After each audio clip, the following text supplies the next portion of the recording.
if we can have that awareness, if we have that understanding, and that's where social media can really help, then we're likely to be able to change one person's opinion about A, keeping an item in their wardrobe longer, or B, shopping more sustainably next time around. I totally agree. One of my guests was from Ghana, and he was telling me he also owns a sustainable fashion. He actually made a footwear. So he was telling me that 85% of the unused clothes over inventory or the returns go to, their place somewhere near, and they burn it, as you mentioned. And he was telling me that people actually died because of that. The water pollution, you might know more than I do, of course, about the water pollution. People died of, using it, not drinking, but if, it's so toxic. So we guys talk about it, and there are people who are actually facing these problems. If and people, living in the first world country like me, we're there and we face this, and we're gonna be like, where am I? What should I do? So we should be conscious of our actions when we, do something or purchase something. I totally agree with that. So what's one action that you recommend to the person who's listening to take today to make a difference, or for this month in particular, for the environment? I mean, there's lots of different things depending on where they are in mindset for, being a consumer. But I would say vote with your money. You said if you time. Yeah, vote with your money. Okay. That is 100% if you think of it that way, you vote a fast fashion brand if you give them money.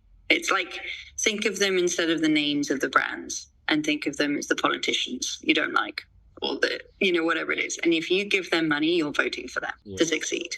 Exactly. But if you vote for like the small brands and the people people you see when you go into their shops, and you actually say, you know what, they're a nicer person, they're better people. They're better for this planet, they're better for me, they're better for everything. I vote for them. So vote with your money. Wow, that's actually wonderful. We should, think like that, of course. So yeah, thank you, Amanda. It's gonna be just taking 10-15 more minutes. You okay? Should we continue, or you want to have some break, or you want to do something? No, it's okay. I can do 10 more minutes. Okay. Yeah, of course. Yeah, we're just close to the time, of course. No, thank you again in the middle of the podcast for your time. I truly appreciate it. It's an honor for me to have you, of course. No worries. And it's such a pleasure, and you're very nice of that. Thank you. So I'm gonna explain you a little bit about our brand Zesheen. So what we do, and so when I started, it wasn't a sustainable brand. I used to sell my cultural clothes, like Pakistani clothes, because I saw a market gap when I was living in Thailand. So I lived there for about 10 years. So that's how it all started. But then it always was back in my head, because I wanted to treat everyone fairly, because we all are human beings.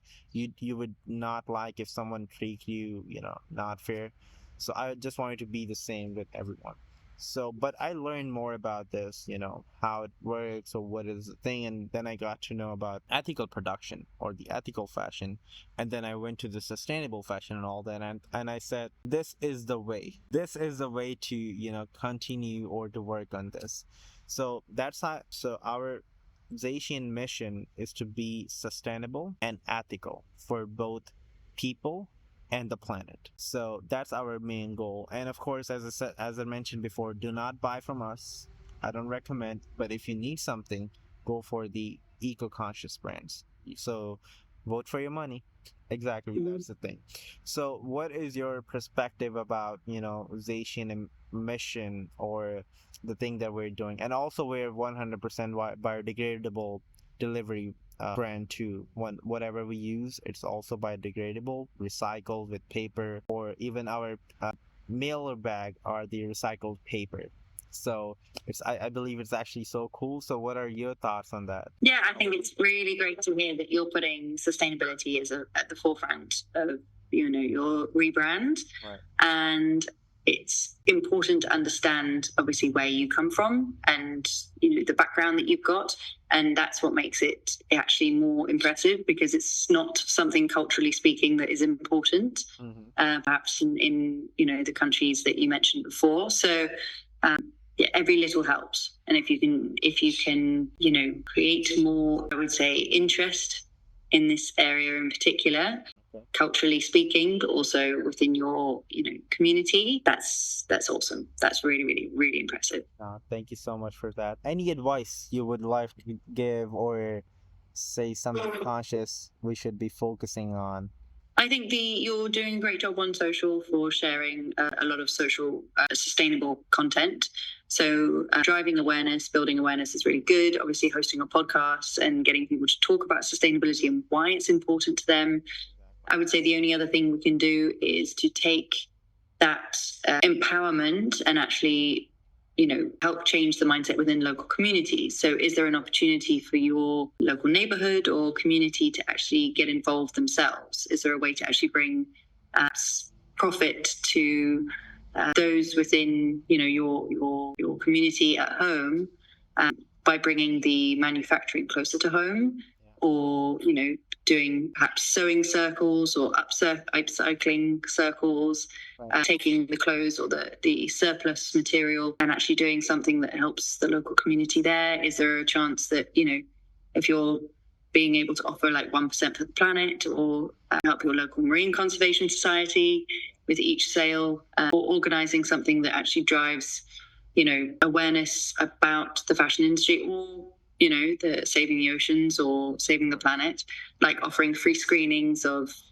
all the different, wonderful Exactly. So we movies that have been created, that kind of thing. Right. So we actually partnered with New York City Parks here in New York City, and we promised to plant 5,000 trees this year. Amazing. Yeah, and we did about 1,200 as for now.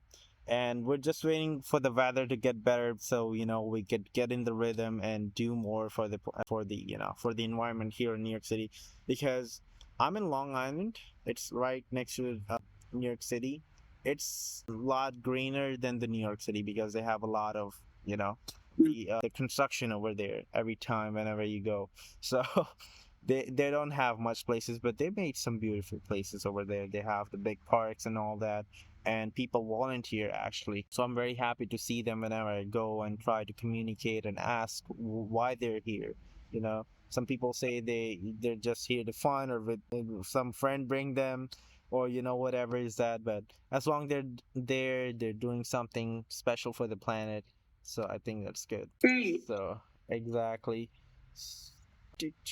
I thought maybe we have some more, but yeah, that's it. Now we're to the closing marks. Anything, Amanda, you want to add into this podcast that I missed, or you wanted to share your own voice too, of course, that you wanted the people to know, or you thought of, giving your thoughts to the world? Anything? I would say if there's one thing that people can do in terms of educating themselves, Netflix has a lot of TV shows that are dedicated to, understanding the effects of climate change, the effects on our planet of industry in many different ways. But if we can be planet literate in that respect, it really is free education and, hope for the future in that. And, I would say your own personal growth. No, of course. Thank you so much for that. I had one thing in my mind about the tech talk. I don't know if you have some time more to talk about that, because I would love to know your experience. We spoke before, but a little bit, if you can tell, how was the experience, how they approach, or how did you prepare? You told me, and I was very surprised, and I was also thinking to do the same in the future if they offer me something. So anything you want to share about that? So I was contacted to do a TED Talk 3 years ago now. Yeah. Almost 4 years ago, actually. Almost 4 years ago.